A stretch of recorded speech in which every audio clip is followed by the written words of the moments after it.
Animation Republic of Hawaii. We are here with Mr. Kyle Hebert. What's up? Alright, so the viewers want to know what first got you into anime and manga? Oh, wow. Let's see. Growing up as, when you're a kid, of course you're exposed to cartoons right away. And I'm in my mid-40s, so the word anime or manga didn't really exist to our knowledge in mainstream pop culture back then. Cartoons were just cartoons. But things that came from Japan that had pretty abysmal dubs, if you think about it, but they still had an impact. Speed Racer was my first introduction to that. And then shows like Battle of the Planets and Star Blazers were quintessential after school viewing for me. So I would say it started in the mid to late 70s. That's when I was first introduced to it. And then in the 80s the term Japanimation caught on. And then, as time moved forward, anime came out. Manga, I tried reading. Couldn't really get into it, especially once they started doing it in the right to left format, which is the way it is in Japan, and I'm like, I'm lost. I'll stick to American comics for that. But I really appreciated the storytelling, the detail and the animation and the drawings and everything, and the character arcs. The stories were far more complex than your typical Saturday morning fare, and it just had a little more resonance to it. Did any of those hobbies from anime manga have an impact on the young Kyle Hebert growing up? Yeah. I mean, it obviously fueled my imagination. Watching American cartoons like Looney Tunes and stuff is really what planted the seed to make me want to become a voice actor. But in terms of just being a fan, I embraced all forms of animation. Even the stuff that Terry Gilliam did on Monty Python. He was the sole American member of that comedy troupe, and yet he handled the animation stuff. And it's like, there's a quirky sort of sensibility to it, even the cheapness. But I appreciated animation, and certainly with anime, again, it just stood out in ways. I watched something like the Flintstones, and it didn't look very pretty, and it had the cheesy audience laugh tracks and all that stuff. I like the stuff that was a little more serious. I guess as serious as you can be. I don't know, but... Alright, so you probably get this question asked a lot, but how did you first get into voice acting? Yeah, it was actually a crossover from radio. I heard about it from radio station coworkers working at a radio network in Dallas. Heard about auditions for Dragon Ball Z, which I was already a fan of. It had been introduced in the States in the mid-90s, and fast forward to August of 2000, I heard that the folks that had brought it into the English-speaking world, Funimation, had moved the dub recording facilities from Canada, in Vancouver, down to the Dallas-Fort Worth area. And I'm like, oh, sweet, this is awesome. I'm already a huge fan of anime, huge fan of the show, and here's my opportunity to break into animation voice work. So I went in August of 2000, tried out for the role of Gohan, Goku's son, the high school version of him, and ended up booking bit parts at first, just because the dubbing process is very technically oriented, and not everyone, doesn't matter how good an actor you are, either you got the technical skills to do the lip sync or you don't. And I guess I managed to fool them into thinking that I could handle it a little bit. Chris Sabat, the director on DBZ and voice of Vegeta and Piccolo, said, yeah, we were a little worried. You weren't too good at the beginning. I'm like, oh, well, it's my first time. But they kept to it. I did the best I could with all the bit part stuff on the Bardock special, the end of the Cell Saga, when it started splintering into these little self-contained kind of silly stories. And then fast forward to Gohan when he's in high school. That was my first major role. So it felt like a really great achievement unlocked. I'm on a show that I'm a fan of. I'm getting to do animation voice work, something I've wanted to do since I was a kid. And I came at it from being a DJ. I didn't come at it from being a stage actor or a camera actor, which is the usual story. Usually people just hear it from their actor friends, like, oh yeah, there's an audition opportunity for some voice work for animation, or this play is having auditions, or there's this movie or whatnot. I was always too shy, way too shy. Growing up, I had like zero confidence in everything, and in the voice acting, in any sort of acting, you can't be shy. You gotta overcome that. And I was kind of, I kept to myself, somewhat introverted and everything. It's like, I gotta at least fake it. Let's see. Here's a good test of a good actor. Can I convince people that I'm confident and outgoing? And I guess I somewhat fooled somebody, because I'm still doing it 15 years later. Well, it seems to have worked out pretty well. Yes. At least the contract with Satan. I mean, the luck does have a lot to do with it. Luck and proximity to the type of voice work that you want to focus on. Commercial work is pretty readily available in most major cities, but for animation voice work and video game voice work, I would say the West Coast is the best place to be for that, and that's why I picked up and moved to the West.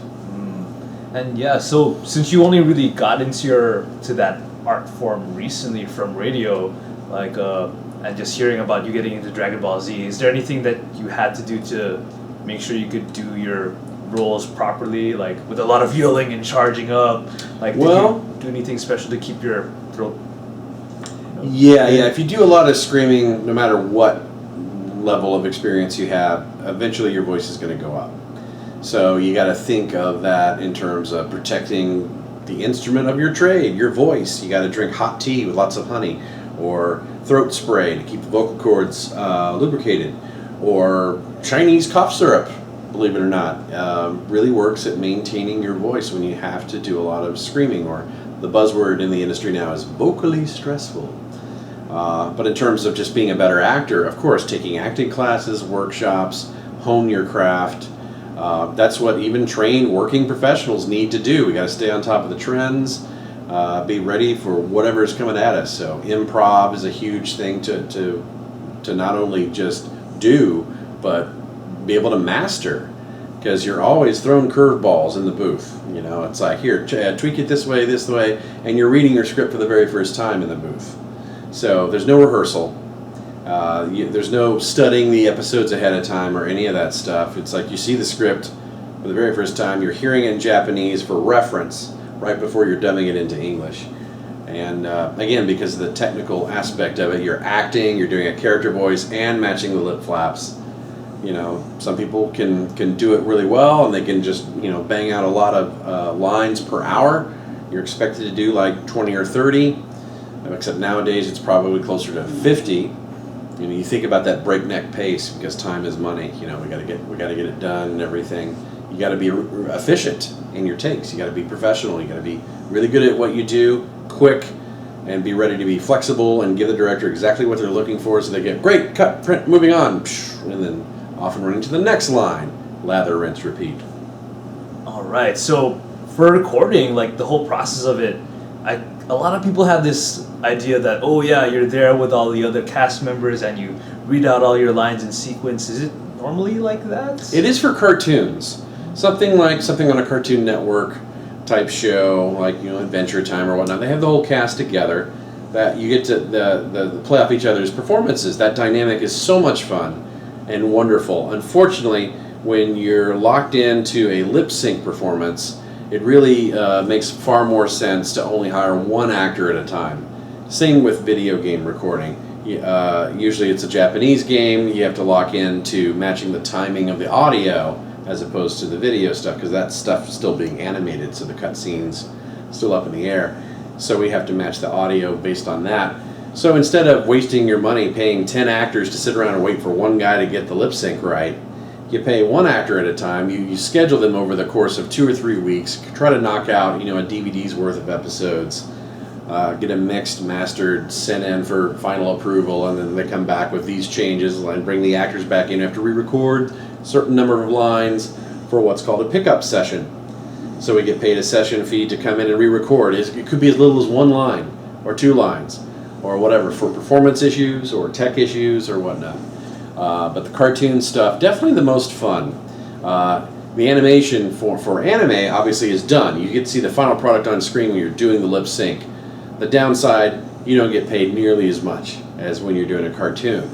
The downside to the cartoon stuff is that you're recording in the booth with everyone, you're having a great time, and it's not for another 2 or 3 years before you actually see the final product, what your characters look like in the final version. And that was the case with me for Marvel's the first Avengers cartoon series, Earth's Mightiest Heroes. When I did Super Scroll, I had to wait 3 years before that episode aired on Disney XD, and it was so cool to finally see. But before that, they didn't even show me a picture of the character. They just said Super Scroll.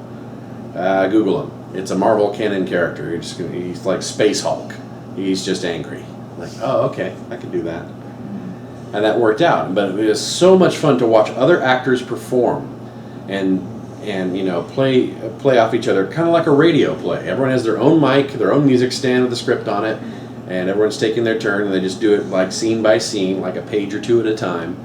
Cut, maybe do a second run, and maybe add some alternate lines or a chance for the actors to maybe improv something to help lift the dialogue off the page and make it even better. Yes. Yeah, so like for animation, for animanga and stuff like that, is it, I know you already mentioned that you have a good reference of your character, you can actually see the lips and you have to sync it up, but were there any like fond memories from any recent works that you've done, or like maybe from Fullmetal Alchemist or any of your fond memories? Well, anything involving Dragon Ball Z, because it's such a great show, it's just one of those tentpole franchises that means so much to so many anime fans and just cartoon fans just around the world. It's like, oh, I love Dragon Ball Z. I get told all the time, it's like, you're the voice of my childhood, like next time on Dragon Ball Z. You get that stuff about coming home from school and hearing that voice. It's like, I hate that voice. Like, why? It's like, because I knew that if it said next time on Dragon Ball Z, it's probably the end of the episode and not now or previously on Dragon Ball Z. Oh, that's the beginning, that's the recap. Maybe there's a chance that we have a new episode to watch. I got totally sidetracked. What was your question? Oh no, yeah. Just any fond memories of like recording for anime? Yeah. Oh yeah. Well, getting to work with Wendy Lee for the first time when I first moved to LA, worked on an anime called Stelvia, and Steve Bloom, voice of Spike from Cowboy Bebop, kind of talked me up and said, hey, talked to Bang Zoom Studios and said, hey, this guy from Texas who works on Dragon Ball Z, he's really good. He's going to be moving out here soon, and you should give him a shot. And so Steve basically opened the doors for me to work with Wendy Lee and then to work at Studiopolis with Naruto. Got me auditions, and I eventually landed the role of Kiva on Naruto. And then with Bleach, because I was already in on Naruto, I got to audition for Bleach. And then eventually became Aizen, the lead villain on that show. So thank you, Steve Bloom. But also working with Billy West, voice of Fry from Futurama, also Ren and Stimpy from the 90s. Legendary cartoon voice actor, fantastic talent. We got to record on a cartoon together. Not a cartoon, a commercial. I was actually cut from the commercial. It was a Verizon commercial. Doing the Island of Misfit Toys. Remember the little claymation Rudolph the Red-Nosed Reindeer? They had, at the time, Verizon didn't have the iPhone. So I did the whole, the Island of Misfit Toys, the iPhone, and then I was going to be the choo-choo train. And we sat there and sang this cute little jingle, and it was not meant to be, unfortunately. Yeah, sad times. Do you have any fond memories of any other recording experiences, like with Disney? Oh yeah, with Disney, I got to be on Wreck-It Ralph for like 10 seconds because I voiced Ryu in Street Fighter, and they were looking specifically to get the actual voice talent from the games to do the cameo. So you got Roger Craig Smith, current voice of Sonic the Hedgehog, and I'm the current voice of Ryu ever since Street Fighter 4. So yeah, they came to me. That felt pretty awesome because I figured I'm never going to be in a Disney movie. I'm not a movie star or a celebrity. And this was the coolest loophole ever. Getting to go down the street. I live in Burbank. I live like 5 minutes from the Disney lot. And like down the street from Warner Brothers. All these iconic movie studios with great animation houses and everything. And I'm like, oh my God, I'm just gonna get hired because I'm close to the work. That's my own mental, I'm going to make this happen. Why? Because I live close to the work. But seriously, walking into the booth at Disney and the director freaking out because, oh, the voice of Ryu's here. I'm like, wait a minute, that's my job. I'm the one who has to freak out here. But yeah, and I kind of knew when I went in that I was not going to get to see John C. Reilly and Sarah Silverman or any of the other main cast because they had already long recorded their stuff years previously. They're celebrities, they shoot their films and they're busy working on live action projects, so they don't have time to gather all together in a booth like that. They have to record individually as well. So when I had to do my Ryu lines for this cameo at the beginning of Wreck-It Ralph, I'm in the booth with just the director, Rich Moore. And that's basically it. I have this little singular piece of paper with like 2 or 3 lines on there. And I kept going in every 2 or 3 weeks because they keep rewriting the cameo. And that was a good thing because the cameo was not that funny to begin with, but it became really kind of cute and clever. And I thought it was a throwaway. I thought it's like, there's no way they're going to leave this in the movie. It has nothing to do with the plot. But then they put out a press release and they said, Disney is bringing on the original voice talent from these iconic video game characters. And I was in the press release. I'm like, what? Oh my God. And this was like 3 months before the movie came out in theaters. And then fast forward to November of 2012, I'm at a convention in Nebraska on the day that the movie came out. And Steve Bloom, my pal I mentioned before, who talked me up studios when I first moved to LA, he was a fellow guest at the convention. And it said, hey, let's go see Wreck-It Ralph in the theater tonight. Like, yay! So my voice came up and everyone just clapped and high-fived me. And then, I got so teary-eyed. It was so cool. And then I heard from friends and stuff on Facebook the next day. It's like, we cheered, we applauded when we saw your name in the credits. And people looked at us like we were nuts. But it said, hey, screw them, man. This is awesome. It's like, so it really, it was such a cool thing from a personal standpoint. Just to say, I got to work on a Disney movie. I'm not a famous person. I just got to be a part of it, something, and it ended up being a really awesome movie.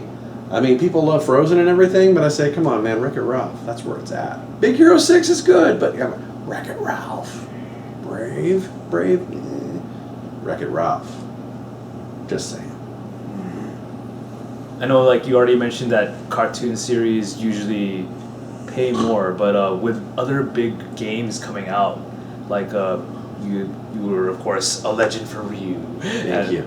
Now with your work for Riot with League of Legends, and that's its own big phenomenon. What was it like, working with Riot and bringing out those characters? Well, let's see, Ezreal. When I did Ezreal, that was the first one I recorded, and League of Legends had not come out yet. So they said, this is going to be an online free RPG. I thought it was just going to disappear into obscurity. Shows what I know. It overtakes Warcraft as a leading online game for years. And then, what? I go in there and record for 20 minutes. It's all basically shout-outs, as your characters are fighting. So Ezreal, it's like, you belong in a museum. Things like that. Noxians, I hate those guys. That sort of thing. It's pretty cool because in a video game situation, you not only have the director or the engineer, but you always have someone from the video game company representing, so they can tell you the context of everything. It's like, okay, so it's like a top-down, strategy-based type of combat game. It requires a lot of knowing when to run away as opposed to just charging in and shooting everybody. I'm terrible at games. I'm the worst gamer ever. Ended up playing League of Legends with some friends a couple times. Saw that I totally sucked at it and just stopped. I button mash when I play my console games. Of course I play as Ryu in Street Fighter. I'm still no better now than I was when I first got the game. So, you want to kick my butt in Street Fighter, you can do that. It's very easy. Alright, so you already gave a lot of solid advice for when you first started, but is there any other advice you'd like to share with any other aspiring voice actors and actresses that want to get into the biz in Hawaii? Sure. Well, if you're in Hawaii, you're in the wrong place to get into the video game or animation voiceover field. You're going to have to take that 5.5-hour flight over to the West Coast and pick up and move there. Now, there's certain kind of voice work you could do here. Again, commercial work. I'm sure there's plenty of opportunity for that. But the character-based stuff, if that is your goal, you got to live where the work is. And you got to put all your ducks in a row. You got to say, okay, I got to save money for the move. I got to make sure that I take the right acting classes so I can bring my A game, because I want to be up against all these great, talented people from all over the world that have all converged upon this city for a chance just to audition for these AAA titles and even something obscure, just because everyone wants to work. A lot of people want to do this. It doesn't mean that they're all cut out for it, but I do want to encourage people that are interested to absolutely take the risk, because you're going to walk away, even if you never get hired for a single thing, you're going to walk away having learned something. You have the experience under your belt saying, hey, at least I tried. I wanted to do something, think outside the box, and do it. No matter where you are, and you say to yourself, oh, I don't have any money, I can't save up and move to the West Coast, and you're living in the middle of nowhere, for example, and you're like, oh, I can't do it. Well, of course you're kind of, self-fulfilling prophecy. So I got to go all Tony Robbins on you here and just be motivational about it. It's like anything worth having is worth fighting for. If you're just handed it, you're not going to appreciate it. So think about it like this way. Doctors go to medical school for many years on end. You don't just say, I'm interested in being a doctor, and suddenly expect someone to hand you a scalpel and you're going to be the world's best brain surgeon. You got to just entrench your life in learning every aspect of anatomy and science and all that stuff to do that sort of thing. Same thing in the entertainment business. You want to do anything creative, you got to immerse yourself in it. It's great if you have some raw talent, but that is not going to just book it alone. Luck is a big part of it, but again, luck's not going to do it alone, because you may meet and start networking with other people. That's a key thing in this business, network. But if someone who's established opens an opportunity and gets that door open for you, and you're not ready yet because you haven't taken classes, that door could shut faster than you could say, what? And then that other person, that established talent, has put their reputation on the line to go to bat for you. So first things first, become a trained actor. Absolutely. You have to you can't just do impressions. That's not acting. It's just doing an impression. You got to be able to inhabit the character. And then network, obviously, get to know people in the business, get their perspective. Everyone's path is unique. So, just because I moved to LA and have been slogging at this for, 10 years doesn't mean that you're going to have the same level of success or failure as I've had. You could move to LA and suddenly just book everything and be on the next star of Cartoon Network and everything. Chances are slim to none of that, by the way. But you have to just keep an open mind. Go in and try something. Know that it may not work. Know that it could lead you to a different path. You may decide that you want to be a writer or a director or do audio engineering when you start learning audio production. Be ready to have a thick skin and be told no on a daily basis. And no in the form of not being heard, not hearing, no calls, no emails, no nothing. You send the audition in. Nowadays, you record auditions at home. You're expected to self-direct. You don't have a client telling you, this is what we're looking for, and go. You're mostly sitting there in a booth or at home in your underwear with a mic set up and into a pillow fort or in the closet or whatever home-based guerrilla-style recording studio you can get away with. To sit there and try to interpret what the script wants. What is the client looking for? Self-directing, improv, a good recording environment. Before you don't have to spend thousands of dollars. Nowadays you can spend $100 on a decent USB mic, plug it in, and as long as it's quiet in a closet, for example, with tons of clothes and boxes and everything, at least you have the recording environment. That doesn't automatically make you an actor, but that's the technical aspect is handled. I guess that's a little bit of everything. Just kind of it's a very long-winded answer, but there's so much to it. There's so much more. I do want to direct you viewers out there to a great site called AiAnchor.com. Cartoon voice actor D. Bradley Baker, who's mostly known for doing creature sounds on many things like Legend of Korra, Avatar, and the Clone Troopers in Clone Wars. He's a big, Star Wars cartoon VO guy as well.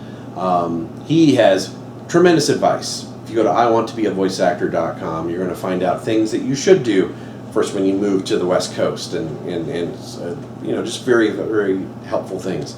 Another thing is voiceoverresourceguide.com. It lists every voice acting class, every voice acting coach on the West Coast, and with links to their website, their rates, and everything. You have it just all laid out there.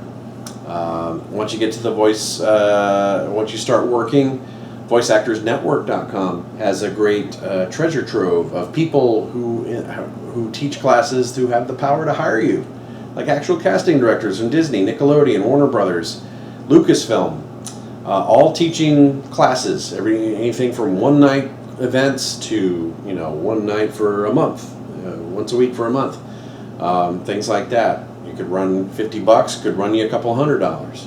It's all a tax deduction, kids. All right, so right now we're gonna cut to commercial break, but it would mean so much to me and our viewers if you could kind of lead into the next segment, like next time on AiAnchor Z. Next time on AiAnchor Z. We'll be back. This time on AiAnchor Z, voice actor Kyle Hebert from Dragon Ball Z is actually back in the booth, but answering questions right here, right now. What? Mind blown. All right, so how did you first get to how did a voice actress get invited to a convention in out of state, or just any convention at all? Like, what's the process like? Well, nowadays we have social media, things like Twitter and Facebook, where voice actors can connect with the fans, and a lot of time the fans include people that are staff for conventions all around the planet. And that's usually the way they reach out. I have a website, and it's at kylehebert.com. I usually get an email saying, "Hey, we're interested in having you to our con." It's like, "Oh, great! Let's look into that. Let's see if I'm available that weekend and all that stuff."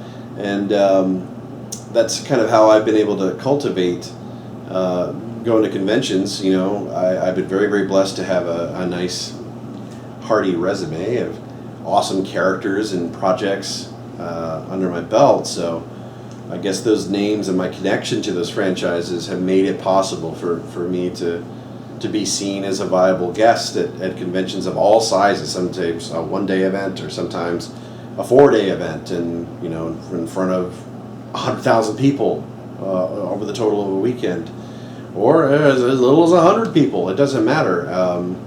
I've done it all. I actually prefer the smaller events. I like the intimacy of it. I like being able to actually just have a conversation with people instead of, the "Hey, how's it going? Hey, how's it going? Hey, how's it going?" and just sign and all that stuff. I prefer getting to meet the fans, get to know them, and they get to know me and see me as a real person, because I am just a real person. I just have a cool job. That's the only difference. People are like, "Oh my God, you're going to drive." Like, no, shh, stop. Regular person. Just a regular person. I poop and pee too, And sorry, I know it's like different in line of questioning, but I really like the Ace Attorney series. Could I get a Miles Edgeworth objection? Objection. All right, and now back to the next question. Yes. How did you first get to Hawaii? Ooh. Well, I swam for a really long time, and boy, are my arms tired. It took me like 8 years to get here. Because first I realized I was going in the wrong direction. But luckily, several events in Hawaii were able to, through a travel agency, get me hooked up with the flights and a nice hotel to stay and enjoy the lovely scenery in Hawaii. I mean, it's just truly beautiful here. Only downside is the humidity and the heat, which no one can help. But man, talk about a place that actually matches the beauty and the splendor that you see in postcards. I was so let down when I first moved to LA. Like, I'm going to go drive to Beverly Hills. I want to see what all the hubbub's about. So let down. I'm going to drive to Hollywood. I want to see what all the hubbub's about. Like, scary. Hawaii, though, breathtaking, beautiful, so awesome. Tastiest, juiciest, sweetest fruit I've ever had. My God. The views. I mean, Instagram photo ops out the wazoo. It's so beautiful here. I feel so blessed that I've gotten to come here multiple times now. Yeah, so the first couple of times, did you come for work for an event over here? Yeah, actually, the only times I've ever visited Hawaii are for convention events, yeah. Yeah, so like my job ties into getting to like travel the world. I've been again, getting to go to such scenic, beautiful places as Australia, and Ireland, and England, and New Zealand, and Canada, and now Hawaii, multiple times. It's like, wow, I got to pinch myself because it's like, is this real? I really get to come here? What? Oh wow! Like so, I know you already mentioned like how it normally like you have to go through the getting invited into a convention as a guest. Like how did you first get on that process for Hawaii for that? Same sort of thing. Con organizers reach out, and then I gotta give a shout out to Kel. Kel's the man. Reached out through email or Facebook Messenger nowadays and said, "Hey, I got an event. I would love you to be a part of it." It's like, I would love to be a part of it. You had me at Hawaii. I mean, seriously, same thing with Australia too. It's like, we have a convention down here, mate, and saying, it's like, oh, I'm there. Let's make this happen. So yeah, it really was as simple as that, because I pride myself on being accessible, very easy to find. There's voice actors out there that have huge followings, and no one can find them. They can't find their agent. They can't find a contact email or anything. I put myself out there. I'm a social media whore. I put myself out there. It's like, it's really easy to find me. And if you can't find my contact email, you just tweet at me or something, and I'll put, write an email to kyle@kyle.com, and then I'll talk to you guys there. And I answer fan mail, and you do all that stuff. And yeah, I like being accessible. I consider myself a fan as well of all this stuff, and getting to interact with fans at conventions. That's icing on the cake. When you see what impact you have on someone's life, whether it's something as simple as, hey, you helped me pass the time with this great video game, or I laughed at your performance, or something a little more deep and meaningful, like, hey, I was on the verge of suicide and I was so depressed, but your character helped talk me off the cliff, helped talk me off the edge, and give life a second chance. Or soldiers being stationed abroad, terminal cancer patients, Make-A-Wish kids. I've heard from all these people, and it's just such a profound effect that you don't think of when you're in the moment doing the actual projects, the recording. You're in this little bubble, in this booth, being fed some direction in your headphones, and then you're recording, and then it's out into the ether. But once it hits the fans, and then the fans start giving you the feedback through social media and emails, and then you get invited to the cons, you get to see firsthand the effect it has on people. Oh yeah, like never knew that the power of the awesome voice of Carla Bear could have such an effect on people like that. I just want to be an entertainer. I love this art. I love this art form. I love the fact that I can look like this, but I could voice people that are way younger than me or way older than me. Voice acting is very freeing because you don't have to memorize your script. Your script's always in front of you. You go in and it's very focused. You record and then you go home. It's not like sitting on a set all day waiting for makeup and wardrobe and the lights and the cameras to get set up and all that. It's very focused, and people have told me that come from the on-camera world and do voiceover, it's like, you guys got it made. And it's like, yeah, we do. All right. So besides helping people, get motivated or just like, stay away from cliffs, like Stay away from cliffs. yeah. You don't want Did you get into any other like non-profit or charity events, like for like as a voice actor guest over there? Yeah, recently there was a shrine event. We had something, Otaku Summer Festival, held at this shrine. It's actually very old. It's been there since 1920, I believe. So it's creeping up on the 100th anniversary of that. So raising money for that, and another great opportunity to get fans together in Honolulu for that. And I consider that a very successful event. That was really cool. I've been involved with other charity things where they're raising money for disaster relief, or things like doing something like as simple as voicemail or a custom MP3 recording for fans, and been able to help raise money for that. We did some Japan tsunami relief thing a few years ago at different conventions, and it's really good to be able to help people out, you know. Well, yeah, and not to mention you get to enjoy Hawaii at the same time. Well, yeah, exactly. Hello, Hawaii. Love it so much. Are there any recent things that you remembered? I know you already talked about the great Instagram photo ops. How about any, I guess, Hawaii food that you got to try that you really enjoyed? I liked Loco Moco. I don't think my heart likes it very much. I kind of laughed when my fiance pointed out, it's like, look, they have a defibrillator on the wall here at the restaurant. That's appropriate. It's like, we got all this food that's bad for you, but it tastes so good. So good. So you're sitting there just chomping on your Loco Moco and eating Spam and all this stuff. And again, having fantastic fruit that has never tasted better. I just want to take all the fruit back with me on the plane somehow. I want to make this happen. Oh my God. Yeah, it's crazy. There's probably a couple things, you know, as of this recording, will be gone in less than 24 hours, but I hope to sample some more unique to Hawaii, sort of indigenous type, either desserts or something like that, so I can say, I had that and it was awesome. All right. And do you have any other, like, looking back at this is not your first time here in Hawaii, but in this trip particularly, like, what did you enjoy most about, like, I guess, the scenery in Hawaii? Well, again, it felt like a vacation because it came a few days before the event, so it's like, it doesn't ever feel like work to me anyway, going to a convention. I have great amount of respect for the staff that bust their hides year-round to be able to pull off an event, even a one-day event. The amount of money and manpower and mental energy to cull together a venue and all the logistics of getting an event off the ground. Mad props. I know I couldn't handle that kind of pressure. And I know Cal worked very hard on making this shrine event for Otaku Summer Festival the success that I feel it was. Absolutely.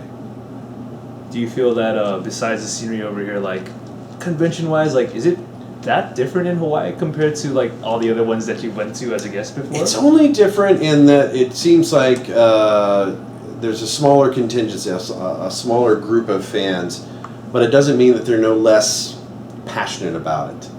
The intensity is still there. The love of that sort of pop culture vibe is definitely alive and kicking. No matter where I go, whether it's Hawaii or Australia or England or Ireland or Canada or, you know, middle of nowhere USA or to the big cities, you find people that have a connection and maybe in the anime manga contingency they deal with kind of feeling like an outsider, an outcast, and when they have these conventions, you can get people together that maybe felt that same way. Maybe they were bullied, maybe their parents didn't get anime. It's like, why do you watch that, and all that stuff, and they get together for over the course of a weekend or a day for the single day events, and they get to escape the reality, you know, just like people love going to sporting events. They're passionate about it and they're wearing the crazy stuff.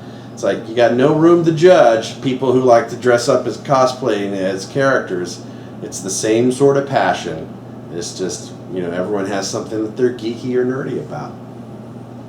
All right, before we sign out, is there any other things you want to say to your fans in Hawaii? Oh, hey, thank you all for coming out here and supporting, especially with all the humidity and the heat and everything.